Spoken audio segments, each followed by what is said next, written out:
Bienvenidos a Pick and Roll, la sección de entrevistas de Ritori Vermell. Hoy tenemos con nosotros a una persona que conoce el baloncesto europeo desde dentro. Durante casi 2 décadas ha estado en Valencia Basket participando en la construcción de un proyecto que ha ganado títulos, compitiendo a máximo nivel y ahora, bueno, está viviendo una etapa en el Cedevita Ljubljana y tenemos el placer de contar con nosotros con Chechu Moleru. ¿Qué tal? ¿Cómo estás? Hola, ¿qué tal? Buenas tardes. Muchas gracias por la invitación. Todo bien, todo bien. A ti, Chechu, encantados de que estés aquí a charlar un ratito de baloncesto. Y nada, Chechu, bueno, yo quería preguntar un poco, porque bueno, a ti la gente te conoce por ser director deportivo, también por estar en los banquillos, pero me gustaría saber un poco, para empezar, cómo empezó tu pasión por el baloncesto. ¿A qué edad empezaste a tener claro que te gustaría vivir de baloncesto? Es una historia larga, claro. Ya uno tiene sus años. Yo soy de un pueblo muy pequeño de la provincia de Valladolid, de, bueno, de esta España vaciada, ¿no? Ujú. Y bueno, se llama Bolaños de Campos. Censados seremos unos 200 personas, 220. Mi padre era maestro de escuela y nos trasladamos a vivir a Tordesillas cuando yo tenía 3 años. En Tordesillas es un pueblo más grande de 9.000 habitantes y por lo que es la casualidad, pues la pandilla de amigos en un momento dado crearon un club de baloncesto y que si un par de ellos eran altos, que si otros no sé qué, pero yo me enganché al baloncesto realmente cuando era mi primero debut, lo que supone ahora ser tercero de la ESO. Ujú. Y bueno, empecé a jugar, era muy malo y corría y voceaba y poco más, pero siempre me llamó la atención, posiblemente a lo mejor, siempre digo lo mismo, ¿no? Porque mi padre fuera maestro, el tema de la dirección y bueno, y ya cuando 2 años después ya me saqué el primer título de monitor Ujú. y en el año que hice COU allí en Tordesillas, la temporada fue 85-86, ya entrené mi primer equipo. Al año siguiente me fui a vivir a Valladolid, a la universidad, y empecé a entrenar en las categorías inferiores del Fórum Valladolid entonces, Ujú. y hasta aquí hemos llegado, ¿sabes? O sea que, bueno, en la vida siempre tienes que tomar decisiones, por un lado o por otra. En una tuve que tomar por seguir con mis estudios de Derecho o dejarlos y dedicarme al baloncesto y opté por esto Ujú.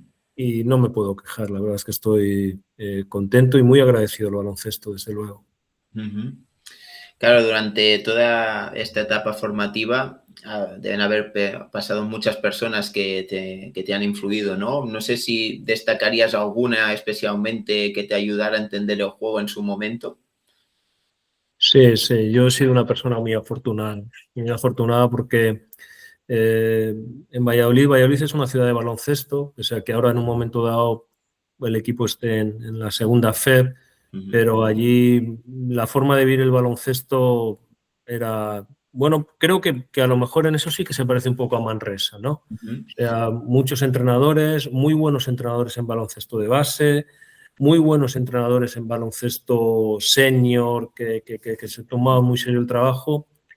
Y bueno, como digo yo, ahí a base de una libreta, un bolígrafo y pasar frío, empiezas a ver a entrenadores que no han sido, no se han dedicado al baloncesto profesionalmente, pero de los que has aprendido muchísimas cosas, ¿no? Ujú. Castilla y León siempre tiene una cosa buena, ahora también la tiene, y es que la Asociación de Entrenadores de Castilla y León siempre ha funcionado muy bien. La formación ha sido una formación continua y todos hemos tenido muchas fuentes de las que beber, ¿no? Desde en ese momento Óscar Castañeda, Víctor del Tío, Pepe Calvo, entrenadores de la ciudad, a entrenadores de la ciudad que luego han sido profesionales, ¿no? Como Gustavo Aranzana, como Paco García, como el propio Porfirio Fisac, ¿no? O sea, Ujú. Sí. hay Roberto González, hay mucha gente vinculada al baloncesto profesional que somos de Valladolid, ¿no? Entonces, Ujú. yo creo que eso ha sido lo más importante, ¿no? La capacidad y la posibilidad Ujú. de relacionarte, de intercambiar ideas, opiniones, es de lo que tú más crees. Luego ya, en el momento que he sido segundo entrenador, pues ya el lujo de las personas con las que he trabajado pues es altísimo, ¿no? Sí, sí, al final yo creo que tener un buen respaldo, ¿no? De gente que te puedes fiar, que puedes tener conversaciones también en este mundo también es importante. Cuando yo siempre opino, ¿no? Que cuando también más opiniones puedes tener, al final más crecimiento personal puedes llegar a desenvolupar, ¿no? Sí, sí, sin duda, sin duda, sin duda. Mi primer entrenador, yo subí al primer equipo de Valladolid en el año 94 y ese año el entrenador era Wayne Bravender. Ese año, por ejemplo, los jugadores que teníamos, uno de ellos era Óscar Smith Becerra, ¿no? El Anisé de la Bodrama, Andrei Fetisov. Teníamos jugadores. Valladolid era un club con mucho pozo en la historia del baloncesto español, ¿no? Pero es que después entrené con Paco García, Gustavo.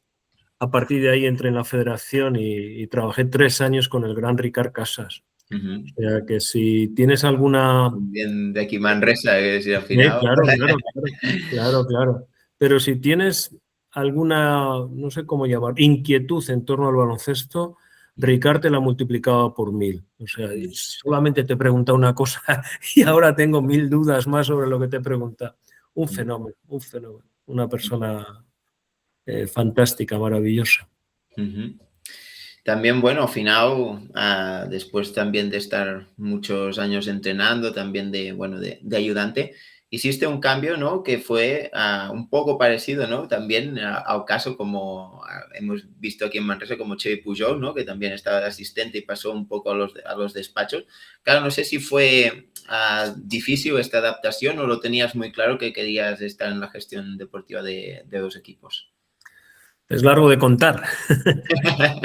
Es largo de contar. En la temporada, no recuerdo muy bien qué año es, creo que es la temporada 11 o 12. En el mes de septiembre recuerdo que jugamos un partido amistoso en Sevilla y a la vuelta del viaje me llaman al club. Y en ese mes de septiembre era el año que estaba Paco Olmos de entrenador en el club y yo era su ayudante. Ya tengo la primera propuesta para pasar a ser director deportivo. Bueno, pero en ese momento dije que no, que realmente era muy feliz siendo segundo entrenador. Pero en la temporada 2014, jugando un playoff contra el Barça, un extraordinario playoff en el que el Barça se pone 0-2 en Valencia, nosotros empatamos en el Palau 2-2 y acaban ganándonos 3-2 con una canasta de Marceliño sobre un tiro punteado de Sergei Lysuk. En esos días que estábamos alojados en el Hesperia Sant Just, ahí al lado de TV3, ya me llama el director general y me dice, mira, Chechu, hay esto y queremos que tú seas el director deportivo. Y ahí tuve la sensación de que no era el momento de volver a decir que no. Era el año 2014 y bueno, y hasta aquí hemos llegado. No hubiera cambiado de posición en aquel momento. Realmente, ya te digo, era muy feliz de segundo entrenador, pero también tenía claro que el siguiente paso en mi carrera deportiva debería de ser pasar a ser director deportivo e intentarlo al menos. Sí, al final siempre hay que intentarlo, siempre estás a tiempo, ¿no? Al final de dar un paso para atrás si las cosas no te salen bien. Que eso yo creo que también es una cosa que la gente a veces, hay mucha gente que opina, ¿no? Alrededor de esto, porque la típica persona, yo ficharía yo ficharía otro, claro. La gente se ve muy fácil, pero hay que estar metido en el meollo, ¿no? Por decirlo así. Sí, es verdad. Entrenadores hay muchos, pero directores deportivos más todavía. O sea, que sí. millones y millones.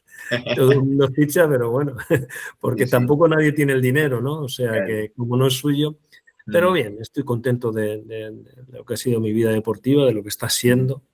Y estoy, como te he dicho antes al principio, muy agradecido al baloncesto y a las personas que he conocido y que me han ayudado en este camino.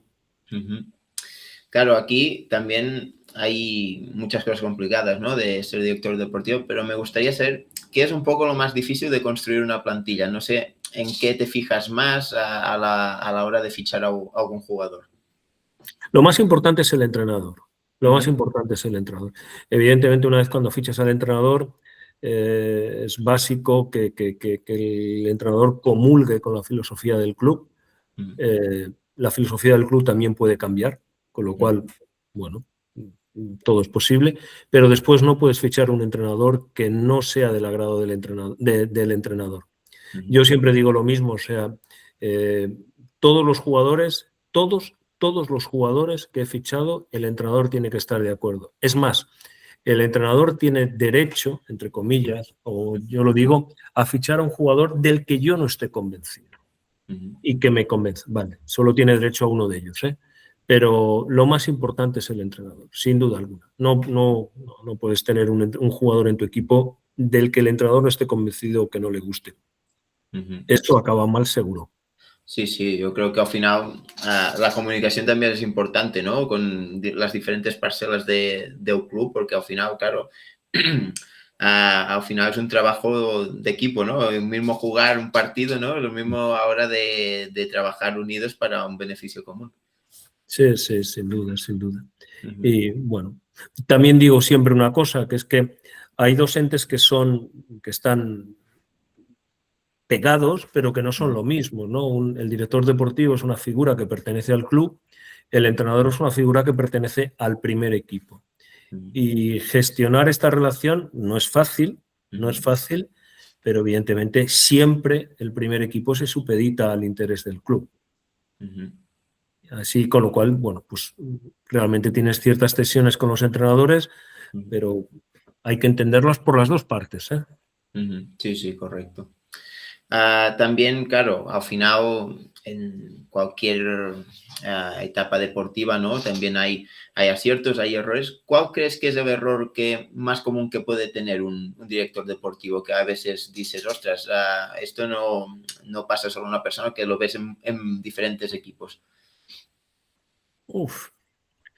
Mira, hay una cosa muy importante en la figura del director deportivo, ¿no? Y es que, igual que el director deportivo, la formación previa a ser director deportivo, hay unos que son exjugadores, otros que son abogados, otros que son periodistas, otros que somos entrenadores.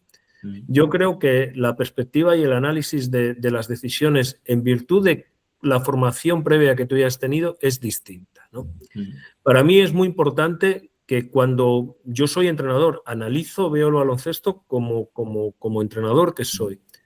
Pero evidentemente ponerme en la piel del que va a ser el entrenador creo que sería un error muy importante, ¿no? Y trato de evitarlo. Y creo que en general el director deportivo lo que tiene que hacer es tener claro que al entrenador le da unos elementos para trabajar, pero que su trabajo termina ahí, ¿no? Entonces, a partir de ahí, el que tiene que hacer el cóctel con todo lo que le has entregado es el entrenador. Si tú quieres influir en ese proceso, te has equivocado. Te has equivocado. Es lo mismo, la misma valoración que cuando a nosotros nos llega desde la parcela de los directivos que quieren influir en el proceso del equipo. Entonces nosotros ahí tenemos que apartar esa influencia hacia el equipo y si no cometeríamos un error gravísimo. A veces cuesta, ¿no? También claro, hay equipos y equipos, ¿no? Por decirlo así, pero a veces hay gente que se quiere implicar en otras parcelas que no son las suyas, ¿no? Y esto puede haber un poco de dificultades, puede ser, ¿no? En estos Por supuesto. Pero eso pasa constantemente en el deporte. Hay que tener una cosa muy clara. El deporte, el baloncesto en este caso, al final, para mucha persona que cree y que tiene, incluso que cree y que tiene el derecho o la opción de decidir, no deja de ser un hobby. Claro, es muy fácil, ¿no? Y para nosotros que somos profesionales, intentar conjugar lo uno con lo otro no es sencillo, pero es una responsabilidad muy importante, ¿no? No es lo mismo ser un directivo aficionado que un aficionado directivo. Así que, no. Te quería preguntar un poco, bueno, de tu etapa en Valencia, porque claro, ahí estuviste casi 20 años, más o menos. Al final viviste diferentes cosas en el ámbito de ayudante, en el ámbito de director deportivo. Yo te quería preguntar un poco cómo viviste esa transición, porque bueno, ahora vemos a Valencia en la posición donde está. ¿Dónde crees que se dio un poco el salto para llegar a competir entre los mejores clubes de Europa? El proceso ha sido largo, ¿no? Y como te he dicho antes, incluso el club ha cambiado de filosofía completamente opuesta en el año 2014, completamente opuesta en el año 16, 17, al que desde lejos veo que tienen ahora, ¿no? El otro día me hacía mucha gracia, me llamó la atención, no gracia, una foto que aparecía del banquillo de Valencia Basket con todos los jugadores extranjeros, a una foto que nosotros tenemos del año de Joan Peñarroya ganando en el Palau con todos los jugadores españoles y la mayoría de ellos procedentes de la cantera del Valencia Basket, ¿no? Entonces, en el año 2014, cuando tomo la dirección deportiva del club, el entrenador era Perasovic. Sí. Creo que de una manera paralela y creo que al final fue un punto de partida importante, lo primero que intenté fue reforzar la figura reforzar la cantera y sobre todo la figura de los entrenadores dentro del club y entrenadores de la cantera. Ahí empezamos a desarrollar un trabajo con jóvenes de formación, creo que importante. Después vino la construcción de la alquería, que fue evidentemente un paso decisivo, pero en un momento la alquería se planteó y se planificó y se construyó con unos objetivos que después cambiaron. Y bueno, y afortunadamente pues el equipo tuvo la fortuna también de ganar una liga con una base de jugadores españoles importante. Entonces era lo más importante y valga la redundancia y hasta ahora. Y después ha sido pues un crecer con unas limitaciones que creo que ahora no tienen y afortunadamente creo que ahora no tienen. Claro, yo también te quería preguntar porque, a ver, yo cuando empecé a seguir el baloncesto, mis primeros partidos en Onokungos eran con Rafa Martínez, pues de jugador de Manresa, y poco a poco, bueno, se fue a Valencia, claro, fue un jugador emblema, ¿no? Camiseta retirada en Neoclub. Yo te quería preguntar si fue de estos jugadores que marcaron un antes y un después, porque con él, jugando en Valencia, se empezó una etapa pues con Eurocup, diferentes títulos nacionales. No sé si crees que marcó también eso, un antes y un después en Valencia Basket. Por supuesto, por supuesto. A Rafa Martínez le conocí en el año 2001 en un pre-europeo sub-20 que disputamos en Boras, en Suecia, con Guillén Rubio y Edu Riu. O sea, y es un fenómeno, es un fenómeno. Es una persona que es que no puedo decir nada. Él representó muchos valores para el club. Él era una persona extraordinaria en el vestuario, un extraordinario jugador. Creo que, bueno, afortunadamente en España hubo estas generaciones, pero es que por debajo de estas generaciones increíbles del 80, 81, hubo grandes jugadores que no han tenido a lo mejor a nivel de selecciones el protagonismo que otros, pero que han sido extraordinarios jugadores. Y Rafa fue un extraordinario jugador y es una persona extraordinaria. Además, Rafa, bueno, ya aquí en Manresa también somos bien conocidos de él y un poco se conoce de decir que es un jugador que ayuda, ¿no? A los jugadores que llegan nuevos, que los ayuda a integrar. Claro, esto también facilita tu trabajo, ¿no? Que es contratar jugadores que lleguen a un club y también a un mismo entrenador, ¿no? Porque hace un trabajo de adaptación que mucha gente que quisiera tenerlo cuando llegan a su club. Es un encanto de persona. Nosotros el año que ganamos la liga había jugadores como él, como Fernando Sanemeterio, como Guillén Vives, otro fenómeno, como Joan Sastre, Pierre Oriola. Es un fenómeno. Sí, que aquí, está por aquí. Sí, y va a seguir. O sea, que es que Jordi Trias estuvo con nosotros. Nosotros tuvimos un vestuario y unos jugadores con una calidad humana que creo que es irrepetible. Y seguro que me olvido de alguno y pido disculpas. Pero es que todos estos son auténticos monstruos. Sí, Ya sí. como personas, como fenómenos, no. El control del vestuario es lo más importante en un equipo profesional. Y ahí tenías muy poco que intervenir porque estaban ellos. Era increíble.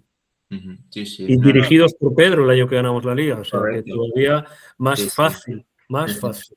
Sí, sí. No, no, había un auténtico equipazo. Yo me acuerdo incluso de, ahora no sé si voy bien con los años, pero Romain Sato también un jugador que a mí me Sí, encantaba sí. de esos años. Quiero decir que había un equipazo en Valencia que daba gusto verlo jugar. Y además esa final contra Madrid fue, bueno, especial por el hecho de esto, porque además ganar la primera liga y todo, yo creo que fue, bueno, unas temporadas, una temporada extraordinaria.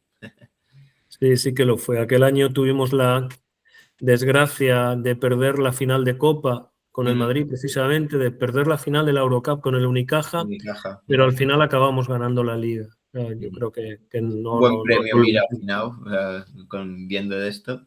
Sí, sí, sí.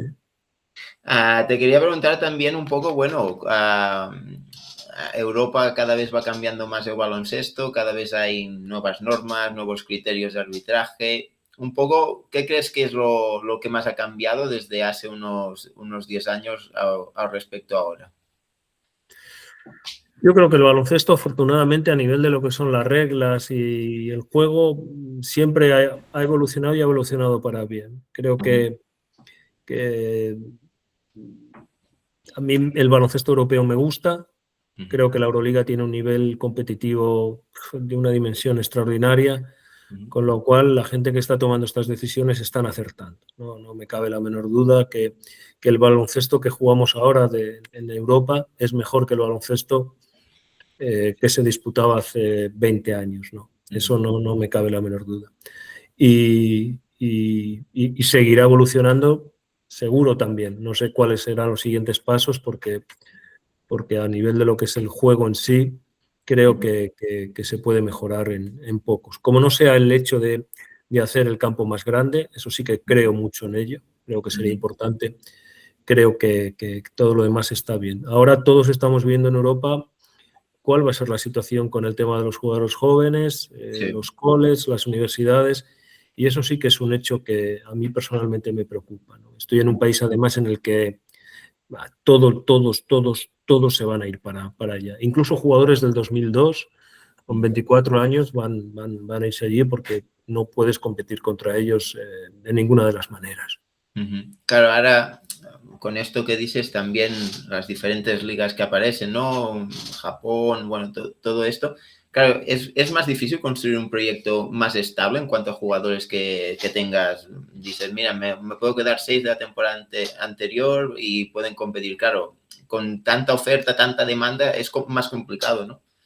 Mucho más difícil. La Euroliga cada vez absorbe más jugadores, el número de jugadores que están en los equipos de Euroliga es mayor. Imagínate, como dicen, si el año que viene hay 2 equipos nuevos, volvemos a hablar de que hay 30, 32, 34 jugadores menos en el mercado para equipos de Eurocup. Los college, todos los jugadores jóvenes se van para allá. Ahora mismo construir un equipo para clubs como Chedevita, Olimpia, posiblemente igual para un club como Baxi Manresa, cada vez será más complicado, porque hay menos jugadores y evidentemente porque el nivel de competencia que tienes con otras ligas, como tú muy bien has dicho, como Japón y otras, pues es difícil, muy Sí. difícil. Claro, ahora también, bueno, estás en este proyecto, ya es el segundo año aquí en Eslovenia. Claro, yo te quería preguntar, ¿qué diferencias has encontrado un poco respecto a la Liga ACB? Porque al final sí que compites este año, bueno, se ha dado casualidad, ¿no? El mismo grupo que Manresa, ¿no? También, pero un poco ¿qué diferencias ves respecto al baloncesto ACB? Pues mira, el año pasado me lo habían dicho y esto que dices, bueno, no será para tanto. Pero la Liga Adriática es una liga. Nosotros jugamos aquí la Liga Adriática, que este año evidentemente tiene un muy buen nivel, sobre todo con el nuevo formato, esta segunda fase en la que la disputan Estrella Roja, Partizan, Dubái, equipos de Euroliga, Budusnos, clubs, nosotros, es un nivel competitivo muy alto.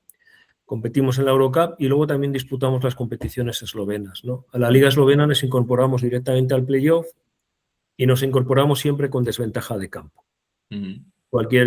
Pero bueno, en general lo más importante es que el baloncesto que se juega en la Liga Adriática es un baloncesto diferente al de la Liga CB.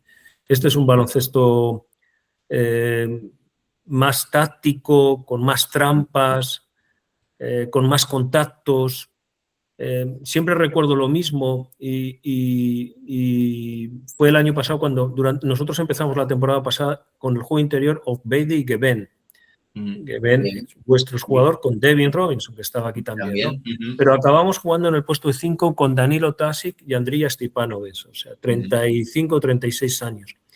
Y Danilo Tasic había estado en Zaragoza durante 2 semanas entrenando y me dijo, me acuerdo perfectamente, en Belgrado cuando lo fichamos, dice, yo fui a Zaragoza y empezamos a entrenar.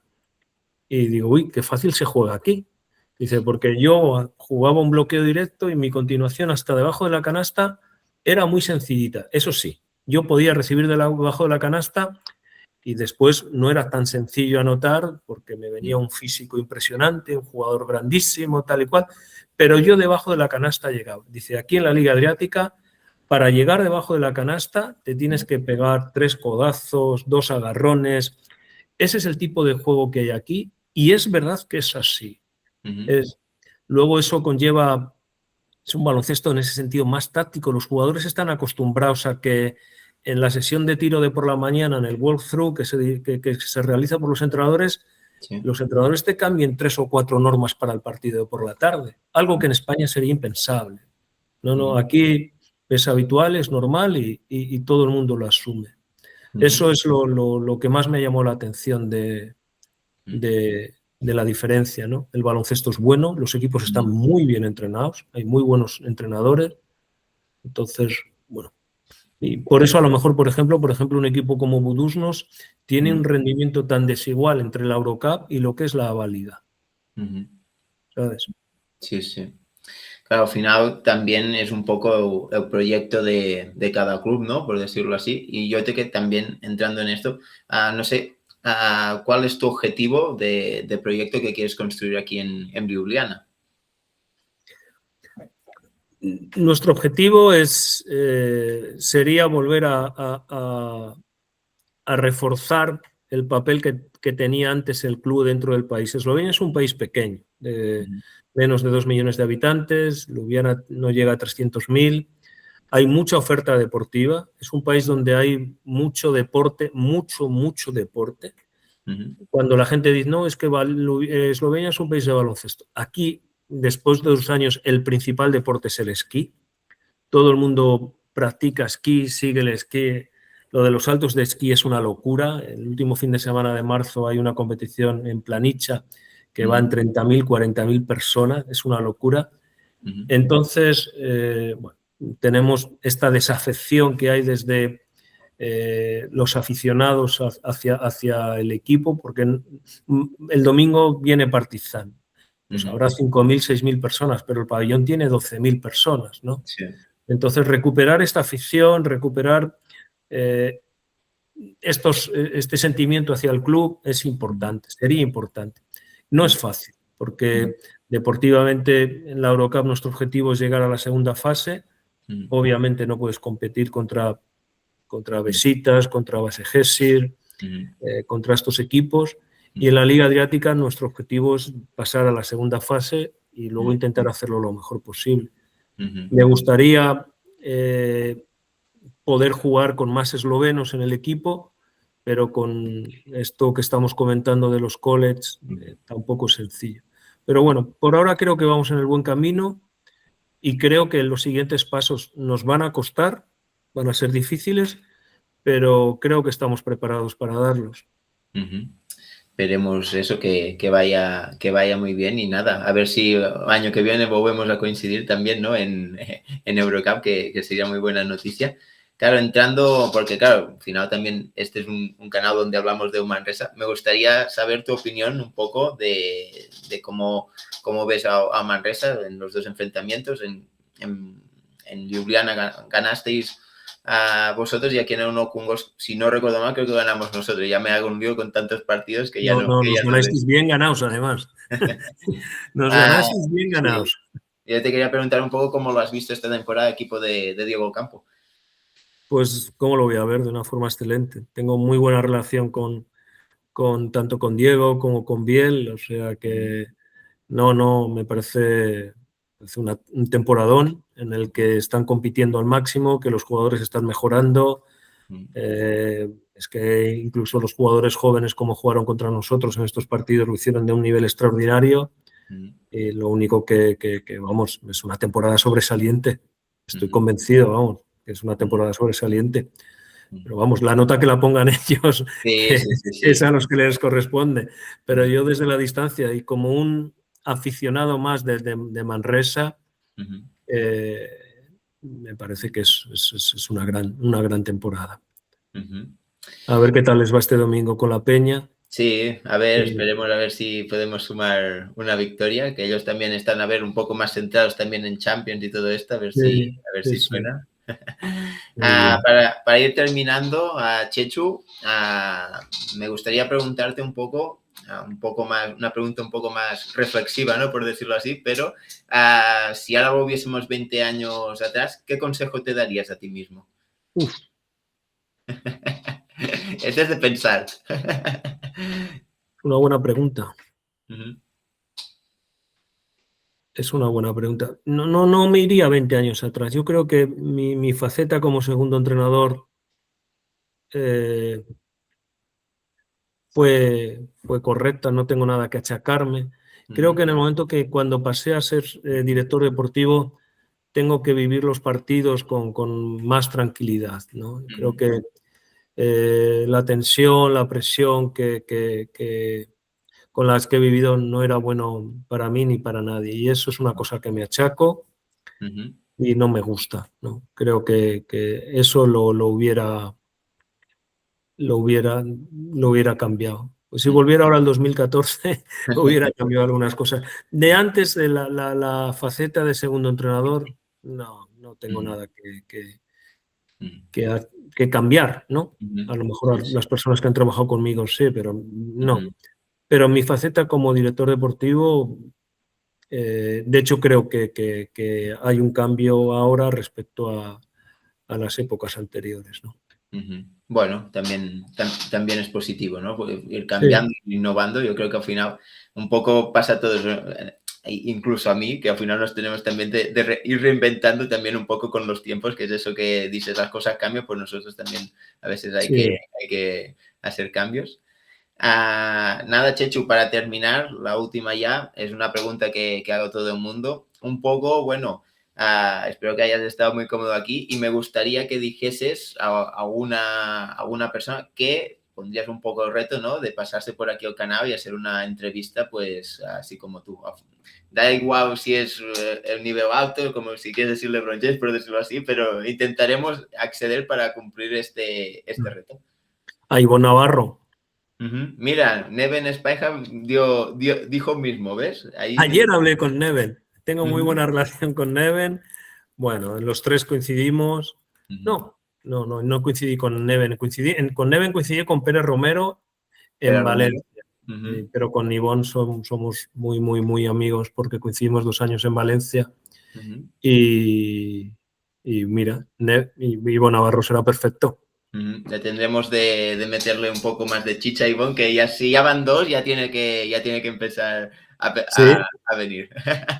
No, seguro. Pero no creo que os ponga pegas. No. Al final son cuestiones de timing. También se entiende que ahora en plena temporada puede costar más también, pero yo creo que más de cara a verano lo podremos hacer, ¿no? Yo creo que después de la Final Four de la BCL seguro que va. Si no va, me lo dices. Ya echaremos bronca. Exacto. Yo lo haré.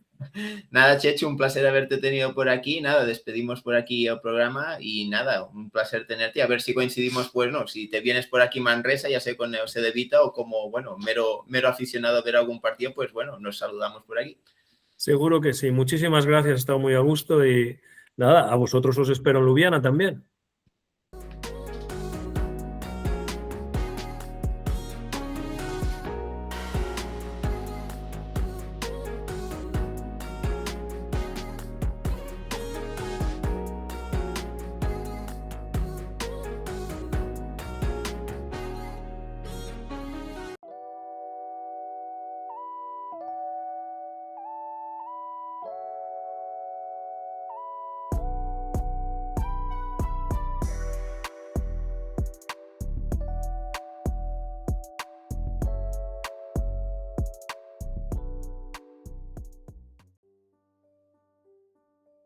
Benvinguts a la nostra oficina. Som Serra Sallent, som una corredoria d'assegurances i tenim 100 anys d'història.